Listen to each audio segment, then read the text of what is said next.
Hi everybody, it's Angie from Trips with Angie, and today we have another video in the Ask Angie series, how to find cheap airfare. I'm a travel agent who loves sharing my travels all over the world and the tips I've picked up along the way. I especially like cruises, all-inclusive resorts, and escorted tours.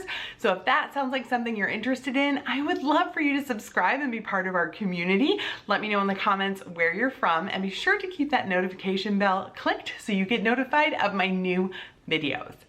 Now let's talk about airfare. Airfare prices have been all over the map. So in this video, I'm gonna show you what I do to try to find cheap alternatives for my clients. But keep in mind, hopefully you saw my other video about the mistakes travelers make. It's all about the value, not exactly the lowest price. I wanna stay away from basic economy. I wanna stay away from long layovers or way too short layovers. But here's what I do, or things I look at to make sure my clients are getting the best value for their airfare. Now, I do want to warn you, this is not a points video. There are plenty of people out there playing the points game, offering tips on how to play the points game. This is just regular old, gonna find a seat on a plane and pay for it. And the number one tool I use in that search is Google Flights. So let me show you how. Is head to google.com/flights. This will bring up this dashboard. Now there's a number of different ways you could be searching for flights. So let's say you know your dates. You only have very particular dates to go. So you want to go from Chicago to St. Lucia on June 2nd to 9th. So you just pull up June 2nd to 9th and check out what's available. This will bring up the best and the cheapest option. So see, you can see here, this says best, this says cheapest. You can see what the options are. This has 2 stops. It's gonna take you 17.5 hours to get there, 18 hours to get there.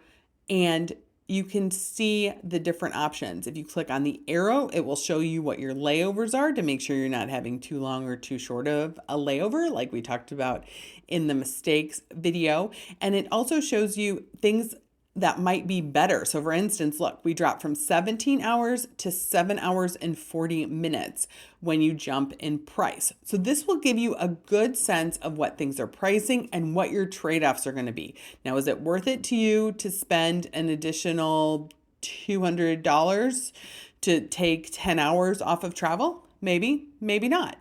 Maybe you know people in Charlotte, so you want to fly to Charlotte first and then spend the night and then take a trip the next day.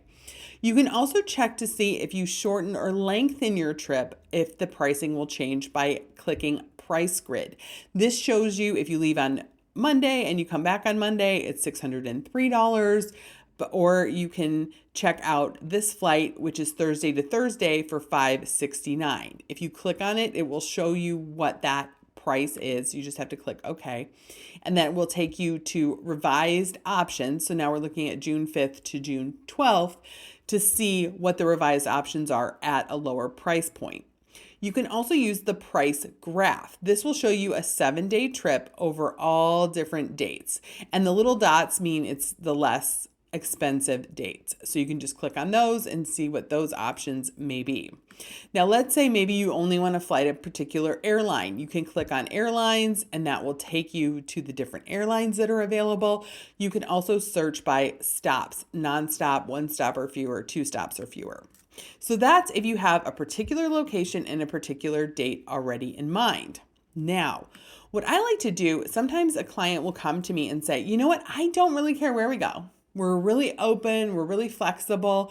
We definitely want to be gone 7 nights and we want a nonstop flight. So what you can do, you can put in your city where you're leaving from and then put anywhere, and it will bring up flights everywhere in the world based on pricing for those dates. Then you could even sort it by nonstops only. So this gives you a sense of the dates, all the places you could go, and what the pricing may look like. So if you want to take a closer look at maybe, let's say, the United States, you can zoom in any place where there's a little blue circle with an airplane that shows you there's a nonstop flight there and what the pricing may be. So this will give you a sense of the different flights that are available, different options that are available. So you can see if there's somewhere interesting you want to go on these dates. And then you can change the dates to see what may be available at other times. So let's say you clue in and say, actually, you know what? This looks pretty interesting. I think Barcelona might be in our budget. So if you click on Barcelona, that will show you what the pricing is. So you just keep clicking. So now we're back. We're on June 10th to 17th, Barcelona, what the flights are. And now again, you can layer that with the price graph to see if maybe there's a lower priced option. Oh, look, there is. Here, you can save $90 if you leave the 17th instead of the 10th. That will take you to Barcelona. So these are some ways you can start to play with flights to see what might be available, to check in to what options there are. There are two other ways you can try to save on flights besides just looking what's publicly available to purchase through the airline's websites. And that is by packaging it with hotels. So a number of airlines, United Vacations, American Vacations, JetBlue Vacations, all have a tour operator that packages their flights with hotels. And this gives you access to what is called bulk fares or contracted fares. This is when an entity like, let's say, FunJet Vacations, United Vacations, contracts with the airline for a set of seats on a set of flights, and that may be available at pricing less than what's available on the airline's website. So you can get a tremendous value by packaging them together. So whenever I'm working on a client's package, let's say they're trying to go to an all-inclusive, and I want to make sure that I price the flights and hotels separately, and then the flights and hotel through a tour operator like the ones I mentioned to make sure they're getting the best value. Another option that you can look is a tour consolidator. So that's going to be something like an Expedia. I personally use Centrav. Centrav for travel agents has special cruise fares that you can have access to that are again part of that contracted cruise fares. Cruise lines also have these fares. So if you've booked a cruise with me, you know that Princess has an easy air option, and so does Holland America, where you can place a flight on hold at a contracted rate and then see if the rates go up and down. These are other options that give you access to discounted fares that are not available on the airline's website. Now, I do want to warn you, when you book these bulk fares or contracted fares, they have different terms of service than if you book directly through the airline's website.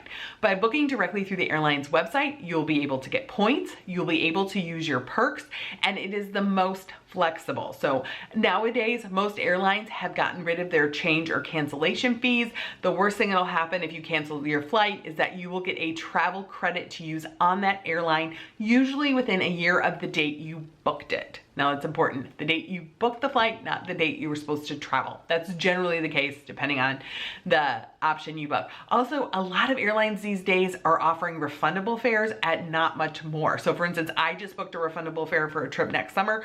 It was only $45 more to book it as refundable versus non-refundable. That's a no-brainer for me that I would get cash back if I needed to cancel.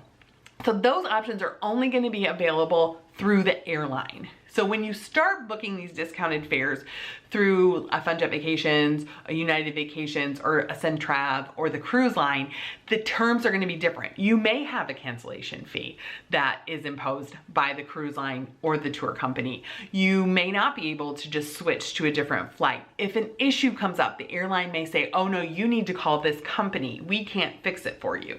So it's just important to weigh the pros and the cons based on what's important. Now, if you're saving thousands of dollars, sure, I can tolerate a $50 cancellation fee if I'm going to save thousands of dollars on a flight because the bulk or the contracted rates are so much better than the published rates.